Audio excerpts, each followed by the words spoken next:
بھرتی دفتر۔ آپ کو یاد ہوگا جب آپ سیالکوٹ چھاؤنی میں میرے پاس آ کے رہی تھی تو میری پوسٹنگ ہی فوجی بھرتی دفتر میں تھی۔ ادھر امی جی ہم 2 افسر ہوتے تھے۔ ہر مہینے کی پہلی تاریخ کو دفتر کے باہر بورڈ لگ جاتا، بھرتی کھلی ہے۔ لوگ ہجوم در ہجوم موجود ہوتے۔ میرے عملے والے ان لوگوں میں سے فوجی امیدواروں کو کہتے آگے لائن بنا کے کھڑے ہو جاؤ، قمیض اتار دو، شلواروں کے اوپر لانگڑ بنا لو، لائن سیدھی، باقی ان کے ساتھی دور دیوار کے ساتھ کھڑے ہو جائیں۔ پھر امی جی میں اپنے دفتر سے نکلتا، پہلے صرف سرسری جائزہ لیتے کھڑی قطار کے آگے سے گزرتا، ہر امیدوار کو سر سے پاؤں تک تکتا۔ اب مجھے حیرانی ہوتی ہے میری نگاہ میں ایسی کیا بجلی تھی، جدھر جس پہ نظر پڑتی اس کا رنگ پیلا ہو جاتا۔ ننگے سینے میں اس کی پسلیوں کے اندر دھڑکتا دل دھڑ دھڑ کرتا اچھلتا نظر آتا۔ اس کی آنکھوں میں دھند سی آ جاتی، جیسے وہ کوئی خواب آنکھوں میں تھامنے کی کوشش میں لگا ہو کہ خواب آنسو بن کے گر نہ جائے۔ امی جی وہ 18-20 سال کی عمروں کے لڑکے ہوتے تھے، کوئی میٹرک پاس، کوئی آگے ایف اے بی اے پاس بھی کبھی کبھار آ جاتا، ورنہ زیادہ تعداد انڈر میٹرک والے لڑکوں کی ہوتی۔ بس اس سرسری معائنے میں جو بیمار، کمزور یا کسی جسمانی عارضے میں لاحق نظر آتا اسے میں پیچھے ہٹنے کا اشارہ کرتا، ساتھ حملے کا کوئی بندہ اسے پکڑ کے قطار سے پیچھے کر دیتا۔ اف، اس وقت اس بندے کی آنکھوں میں سہما ہوا ڈرا خواب ایک دم سے گر جاتا۔ پتہ نہیں امی جی وہ خواب ان کے اپنے ہوتے تھے یا ان کی ماں نے ان کی آنکھوں میں جگائے تھے۔ امی جی اب مجھے احساس ہوتا ہے کسی کو کسی بھی میدان میں فیل ہونے کی خبر سنانا کتنا مشکل کام ہے، مگر میں تو مونچھوں کو بل دیے ہاتھ میں سٹک پکڑے ان کھڑے بیچاروں کے آگے سے یوں گزرا کرتا تھا جیسے ان کے آگے سے توپ گزر رہی ہو۔ جدھر ناپسندیدگی سے دیکھتا اس کے سینے پہ ٹھا سے گولا لگتا۔ اس وقت مجھے تھوڑی یہ علم تھا کہ وہ سارے مجھے دیکھ کے دل ہی دل میں التجائیں کر رہے، خدا کے لیے مجھے پیچھے نہ ہٹانا، قطار سے نہ نکالنا۔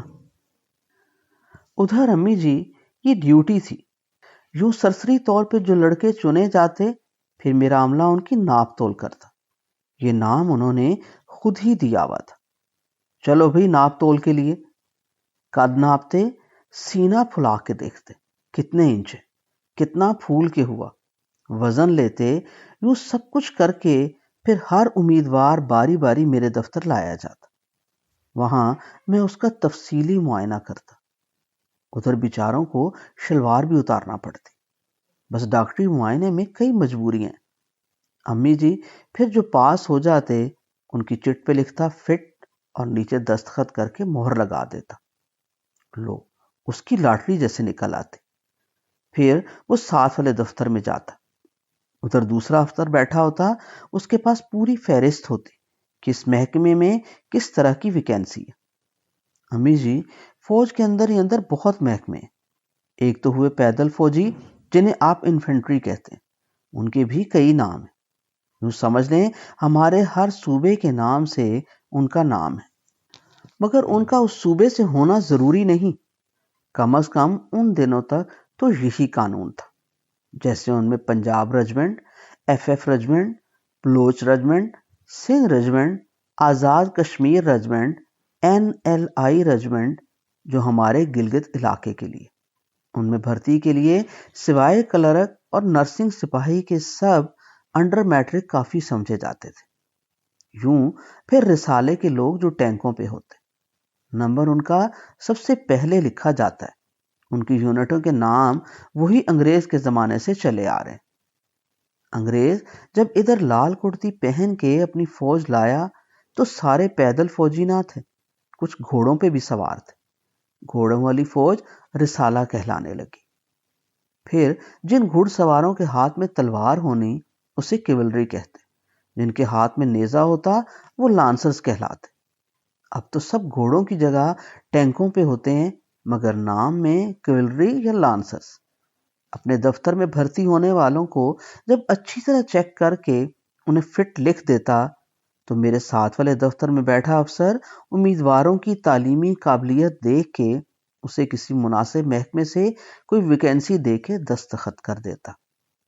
امیدوار کے کاغذات پھر اگلے کمرے میں کلرک تیار کرتا اور وہ بندہ بھرتی تصور کر لیا جاتا۔ اسی لمحے سے اسے فوجیوں والی ساری سہولیات مل جاتی۔ اسے اپنے ٹریننگ سینٹر جانے تک مفت ریل کا وارنٹ بنا دیا جاتا۔ بس وہ گاڑی پہ چڑھتا اور اپنے ٹریننگ سینٹر چلا جاتا۔ امی جی، جدھر یوں بھرتیاں ہوں ادھر سفارش تو چلتی ہے۔ مجھے اس دفتر میں جاتے ہی میرے دوسرے افسر نے بتا دیا تھا کہ بھئی دیکھو، ہماری بھی مجبوریاں ہیں۔ ادھر سینئر افسران ہیں، جرنل ہیں، کرنل ہیں، وہ کبھی کبھار اپنی چٹ دے کے اپنا بندہ بھیجتے، ان کی سفارش ماننی پڑتی ہے۔ عام طور پر سفارشی بھرتی پہلی تاریخ کے علاوہ کسی دن ہوتی تھی، اور جب دفتر کے باہر بورڈ لگا ہوتا بھرتی بند ہے، پہلی تاریخ کو بھرتی ہوگی۔ میں نیا نیا اس دفتر میں گیا تھا۔ ساتھی افسر نے مجھے کہا بس 8-10 امیدوار باہر کھڑے ہیں، سبھی کسی نہ کسی کے بندے ہیں، ان کے پاس چٹ بھی ہوگی، جس نے انہیں بھیجا ہوگا۔ ویکینسی ادھر صرف ایک ہے، جو بھی آپ فٹ کریں اسے بھرتی کر لوں گا۔ زیادہ فٹ ہو گئے تو باقی پھر صحیح، فٹ ہوا آپ کی چٹ والا بھرتی ہو ہی جائے گا، آپ دیکھ لیں انہیں۔ میں گیا، قطار میں 9-10 امیدوار کھڑے تھے، اسی طرح قمیض اتارے، گھٹنے ننگے کیے، اٹینشن ہوئے، ڈرے سہمے۔ میں چلتا دیکھتا جاتا، میرے ساتھ چلتا صوبے دار ان سے پوچھتا کس کے بندے ہو؟ پہلا بولا اسٹیشن کمانڈر صاحب کا، ساتھ اس نے چٹ آگے کی۔ صوبے دار نے دیکھ کے مجھے دکھائی۔ دوسرا تم؟ وہ ایک بریگیڈ کمانڈر کا نام لے کر چٹ دکھانے لگا۔ یوں چلتے چلتے میں شاید چھٹے بندے پہ پہنچا۔ وہ قطار میں کھڑے سب لڑکوں سے قد آور، مضبوط اور سجیل تھا، مگر جو ہی صوبے دار نے اس سے پوچھا کس کے بندے ہو، تو وہ کھڑا کھڑا پھٹی گیلی بنیان کی طرح سر سے پاؤں تک لرز گیا۔ اس کی آنکھوں میں جیسے اندھیرے سی آئی، جس میں اس کا یا اس کی ماں کا رکھا کوئی خواب ایک دم سے غرق ہوتا دکھائی دیا، جیسے سمندر میں تلاطم بھری لہروں نے اس کے نصیب کی ناؤ اچھال کے ڈبو دیا۔ صوبے دار اس کے چہرے کی لکیروں پہ اترتی گرتی، ایک دوسرے پہ چڑھتی ریل کی پٹڑیوں جیسی لرزتی لکیریں دیکھ کے پھر روب سے بولا، بولنا کس کے بندے ہو؟ مری ہوئی آواز میں ایک عجیب سی پکار کے ساتھ ایک سسکی جیسی اس کی آواز آئی، جناب میرے پاس کوئی چٹ نہیں، میں اللہ کا بندہ ہوں۔ اف! اس کے یہ 2 جملے سن کے میرے سر سے پاؤں تک جیسے بجلی کوندی۔ میں کھڑا کھڑا لرز گیا، وہ کھڑا کھڑا جیسے گرا جا رہا تھا۔ میں نے اس کا ہاتھ پکڑ کے آگے کیا اور بولا، آج تو بھرتی صرف سفارشیوں کی ہونی، ویکینسی بھی صرف ایک ہے، تم سے بڑی سفارش ہے کسی کی؟ پھر میں نے اس کی چٹ پکڑی، اسے اپنے اندر کمرے میں بلائے بغیر، اس کی شلوار اتارے بغیر اس کی چٹ پہ لکھا فٹ اور نیچے دستخط کر دی۔ جو خود کو اس کا صرف اس کا بندہ مان لے، خدا اسے کسی کے سامنے ننگا تھوڑی ہونے دیتا۔ بندہ تو ہر سمے اپنے خدا کے روبرو ننگا رہتا، وہ اس سے کیا چھپائے، جس سے کچھ چھپا ہی نہیں۔ اس دن اس دفتر میں وہی ایک بھرتی ہوا تھا۔ امی جی، وہ بیچارہ پتہ نہیں کیسے دروازے سے اندر آ کے اس لائن تک پہنچ گیا تھا۔ اسے کیا پتا تھا آگے بھرتی کرنے والے پوچھیں گے کہ بولو بندے کس کے ہو؟ میں بھی زندگی میں ایسی بہت سی قطاروں میں کھڑا ہوا۔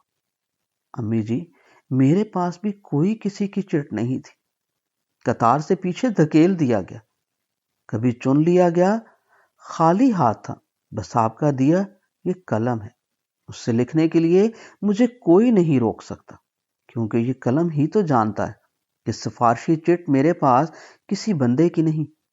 لیکن بندہ میں اسی کا ہوں جسے سورج، چاند، تارے، زمین و آسمان سب سجدہ کرتے۔ ساری تعریفیں صرف خدا کی، صرف جو ایک حقیقت ہے جسے کبھی موت نہیں آتی، باقی سب نے فنا ہونا ہے۔ امی جی، خیال ایک عجیب آتا ہے، جیسے اللہ پالنے والا ہے جہانوں کا، اور جو کچھ بھی ہے جہانوں میں، یہاں وہاں انسانوں، پرندوں، چرندوں، حیوانات تک کو پالنے کے لیے اللہ نے ممتا پیدا کی، ماں دی ہے ہر ایک کو۔ سیدنا عیسیٰ علیہ السلام کو بھی، جن کو باپ کے بغیر زمین پہ خدا لایا، ماں انہیں بھی دی، جنہیں دنیا کی سب عورتوں سے برتر کہا۔ یہ ممتا، یہ پالنے والی حس، یہ پالنے کی چاہت تو خدا کی اپنی۔ خدا سے بہتر کون پالتا ہے؟ اسی نے جب ماں میں یہ صفت رکھی، تو اللہ کی صفت بھی نہیں مرتی۔ امی جی، ٹھیک ہے، آپ بکس میں بند میرے کندھے پہ قبرستان میں ہیں، سامنے قبر بھی کھودی جا چکی، مگر ایک جسم مرنے سے روح تھوڑی مرتی۔ پلنے والے جب تک زندہ ہوں، پالنے والی ماں کیسے مر سکتی؟ پالنے والے پھر پلنے والوں میں زندہ رہتے ہیں۔ مغرب یہ راز جان گیا، تبھی وہاں جب کوئی ماں مرتی، کوئی باپ گزر جاتا، تو وہ یہ نہیں کہتے وہ ختم ہو گیا، وہ اس کے چھوڑے ہوئے بچوں کا نام لکھ کے لکھتے کہ وہ اب ان میں زندہ ہے۔ یہاں وہ سروائیوڈ کا لفظ استعمال کرتے، جیسے آپ اب مجھ میں زندہ ہیں۔ امی جی، آپ 25 سال بعد بھی مجھے یوں ہی پاس بیٹھی نظر آتی، آپ کے پیروں کو دبا رہا ہوں، آپ کے تلووں پہ ہاتھ مل رہا ہوں۔ یاد ہے امی جی، آپ کتنی بار ہسپتال داخل ہوں؟ گنتی یاد نہیں، اتنی بار۔ سیالکوٹ میں جب تک رہا، آپ ہسپتال نہیں گئی۔ چیک اپ کرانے شاید آپ کو ادھر لے گیا ہوں گا، مگر ہسپتال میں آپ داخل نہیں ہوں۔ مگر سیالکوٹ میں رہتے ہوئے ہر مہینے کی پہلی تاریخ سے پہلے گاؤں سے کوئی نہ کوئی پہنچ جاتا، ایک تو بھرتی کے امیدوار لے کر۔ چچا سراج اور چچا صدر دونوں ریٹائر بندے تھے۔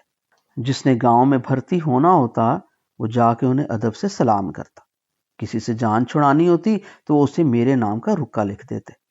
کوئی بندہ ہر صورت میں بھرتی ہونے پہ تلا ہوتا تو وہ چچا جی کے آگے ہاتھ جوڑ دیتا۔ چاچا جی سر پہ پگڑی پہن کے کہتے، چل بھائی۔ گاؤں والوں کو پتا تھا چچا سراج خود ساتھ چل کے گئے تو صاحب نے بھرتی کرنا ہی کرنا۔ ویسے گاؤں والے مجھ سے زیادہ فری نہیں ہوتے تھے۔ بڑے بھائی جان کے ساتھ گاؤں والوں کا اعتماد ایسے ہی تھا جیسے چاچا سراج سے ملتے ہوئے۔ بھائی جان نے بھی گاؤں کے ہر اہرے غیرے سے دوستی لگائی ہوئی تھی۔ بھائی جان میں بھی پتہ نہیں کیوں مرد ہو کے بھی آپ جیسی ممتا تھی۔ یاد ہے آپ کو؟ آپ سے بہتر کون وہ شام یاد رکھ سکتا ہے جب ابا جی اپنے صاحب سے پیشی بھگت کے آئے تھے۔ ابا جی کو 60 سال کی بجائے 58 سال میں ریٹائر کیا جا رہا تھا۔ نیا قانون انہی دنوں کچھ ایسا آیا تھا۔ ابا جی نے درخواست لکھی کہ میرے بچے چھوٹے، بڑا بیٹا جلد ہی نوکری لے لے گا، میرا اپنا کوئی گھر در نہیں، سرکاری کوارٹر میں رہتا ہوں، مجھے 1 سال کی ایکسٹینشن دے دے۔ کئی گھنٹے صاحب کے دفتر کے باہر ابا جی کھڑے رہے۔ پھر دفتر کا وقت ختم ہوتے سمے ان کا صاحب اپنی کمر پہ بیلٹ سیدھی کرتے ہوئے چھڑی لے کر اٹھا۔ ابا جی دروازے پہ کھڑے تھے۔ اس کے اسٹینو کلرک نے ابا جی کی بات کی۔ ابا جی نے عرضی اس کے آگے کی۔ اس نے کھڑے کھڑے ابا جی کے ہاتھ میں پکڑی عرضی پہ چھڑی کی نکر مار کے بھویں اٹھا کے، آنکھوں میں تمام تر فرعونوں کی آنکھ لا کے، سانپ نگاہ سے ایک نظر حقارت سے ابا جی کو دیکھ کے کہا، کیوں؟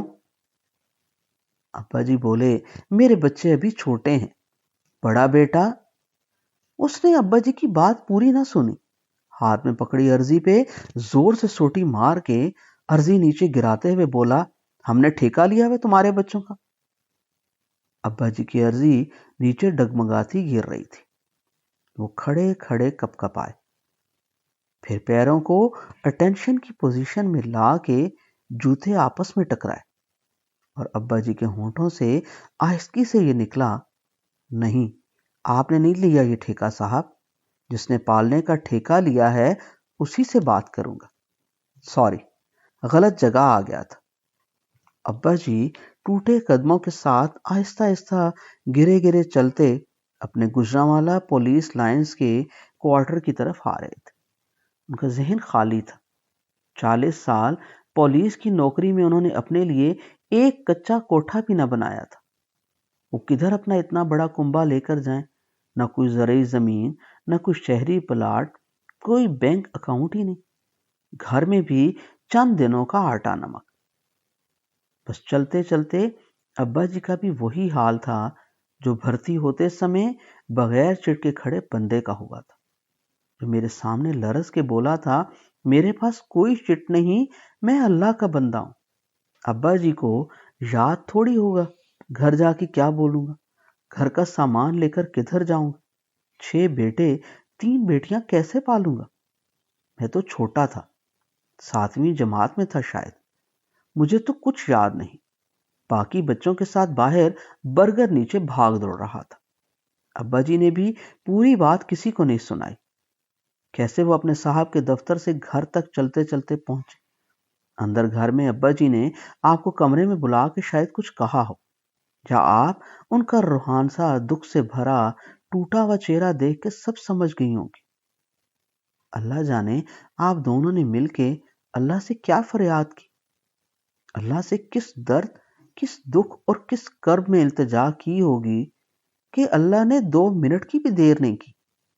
ابھی آپ دونوں ایک دوسرے کے خاموش آنسو پوچھ بھی نہ پائے تھے کہ دروازے سے خوش خصال خوشخبری کے طوفان کی طرح زناٹے سے آوازیں ہیں، بھائی جان آگے مٹھائی کا ڈبہ لے کر۔